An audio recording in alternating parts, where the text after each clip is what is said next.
ఆత్మసాక్షి ఆ మధ్యన నార్త్ ఇండియాలో ఫెయిల్ అయింది. తర్వాత మన తెలంగాణలో ఫెయిల్ అయింది. కానీ సర్వేలు అయితే చేసేటటువంటి వాళ్ళు ఫెయిల్ అయ్యారని 2 సినిమాలు ఫెయిల్ అయ్యింది. దర్శకులు ఏమి సినిమాలు మానేయరు కదా, హీరోలు ఏమి సినిమాల నుంచి వదిలేయరు కదా, ఎవరి ప్రయత్నం వాళ్ళు చేస్తుంటారు. అట్లా జరుగుతూ ఉంటే ఎప్పుడో ఒకటో సక్సెస్ అయినప్పుడు అని.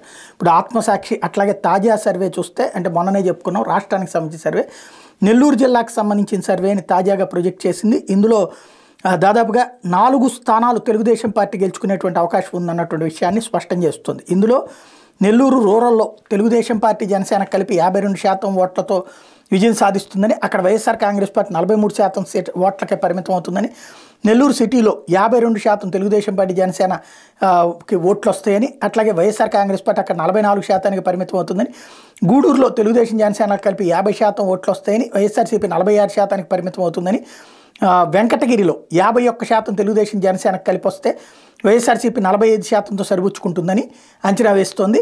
సర్వేపల్లిలో వైసీపీ 50% ఓట్లతో, కొవ్వూరులో వైసీపీ 49.75% ఓట్లతో, సూళ్లూరుపేట వైఎస్ఆర్ కాంగ్రెస్ పార్టీ 51% ఓట్లతో, ఆత్మకూరులో 49.5%తో వైఎస్ఆర్సీపీ, కావల్లో 49%తో వైఎస్ఆర్సీపీ, ఉదయగిరిలో 50% ఓట్లతో వైఎస్ఆర్సీపీ గెలుస్తుందని, సర్వేపల్లిలో వచ్చేటప్పటికి తెలుగుదేశం 45.5%, కొవ్వూరులో 46.5%, సూళ్లూరుపేటలో 45.5%, ఆత్మకూరులో 46%, కావల్లో 48%, ఉదయగిరిలో 45.5%తో అది పరాజయం పాలయ్యేటటువంటి అవకాశం ఉందన్నట్టు వీళ్ళ అంచనా.